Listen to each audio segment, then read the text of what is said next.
आप बिहार के टाइम में लेहा या तो पूंजी सेहो लगते, उद्योग सेहो लगते, और यही 5 साल में लगते, और यही द्वारे लगते कि डबल इंजन के सरकार है, केंद्र में नरेंद्र मोदी और बिहार में नीतीश कुमार। या 24 तारीख का बिलेश्वर स्थान के जगह पर पंचायती राज दिवस का कार्यक्रम हो रहा है, जिसमें प्रधानमंत्री जी आबि रहल छथिन। और ये कार्यक्रम सिर्फ एतौ मिथिला में भ रहल छै से बात नहीं छै।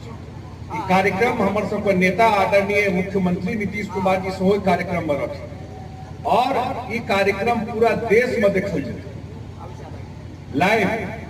केरल में 100 लोग देखते, तमिलनाडु में 100 लोग देखते, पूरा देश देखते ई कार्यक्रम।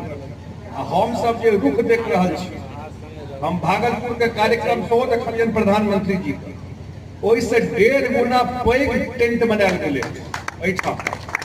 जतेटा टेंट रहे भागलपुर में, ओहिसे 1.5